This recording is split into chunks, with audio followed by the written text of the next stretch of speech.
Now, today marks 100 days since the Wall Street Journal reporter Evan Gershkovich was detained whilst on an assignment in Russia.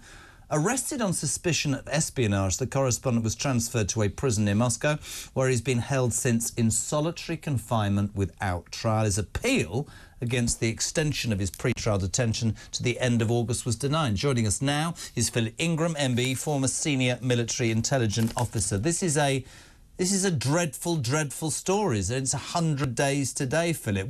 Where will this go? Where does this end up? This seems completely and utterly unjust. It is completely unjust. You know, he's been arrested for two reasons. The first reason is as a bargaining chip for the United States and the West, and to try and put political pressure, given the West's support of Ukraine. And the second thing is to send a message to all other international journalists that are operating inside Russia that, you know, all they have to do is do something to upset those in the Kremlin, and they could end up in the same way. And it shows how brave some of the international journalists are that are, you know, trying to hold Vladimir Putin to account, and his lackey in Belarus. You know, the interview with Lukashenko yesterday was fascinating.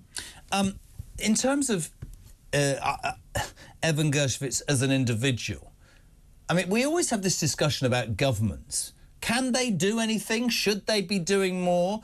Somebody with your experience of military intelligence, is stuff happening that we don't know about? Because here's an innocent man just left in a cell.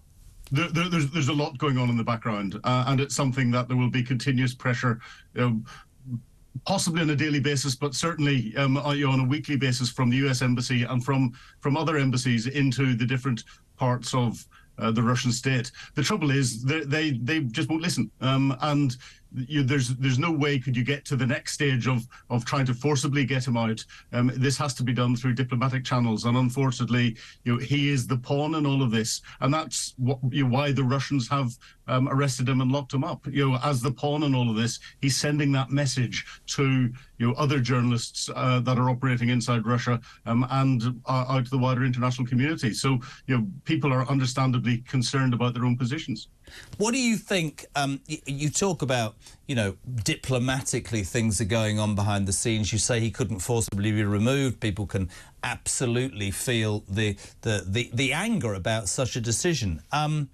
People are saying that Putin, after that sort of uprising that lasted half an hour, is in a weaker position. Others say he'll begin a purge, and he's going to strengthen his position. Does the Evan Gershkovich story, is that one in a million, or is that happening more and more? Does it show his strength? Is he using it as a bargaining tool, as you said, or does it show a weakness that he's trying to shore up whatever the rest of the world might now think about him? I don't think what's happened to Evan is influencing what Putin's doing at the moment. I think he's taken that as an opportunity, 100 days ago. So this was much earlier in the Ukraine conflict. Is he like a get out of jail free card? I don't mean that disrespectfully. Is it a bit of credit in Putin's mind in the bank with which he can attack the West with? He's a bargaining chip, you know, and at some stage, you know, he will play that bargaining chip like the get out of jail free card to get something. That could be, Russian dissidents released if they're in prison or have been arrested in other overseas countries. You know, we've seen a lot of that with the release of different diplomats or different intelligence officers whenever they've been arrested and held for spying. So he is unfortunately one of these usual bargaining chips that Russia has sitting there waiting to play whenever they decide it's time for them to play it. I don't think it's going to have any impact whatsoever on what's going on inside Ukraine. And Putin is in a much weaker position at the moment. So again, he may use this as a way of, you know, bargaining his way out of potentially being arrested if he has to flee to another country, overflying countries that may want to force him to land and arrest him. I don't know. That's the trouble. From your experience, where does that leave Evan Gershkovich in the future? What are his hopes? What I mean, honestly, frightening.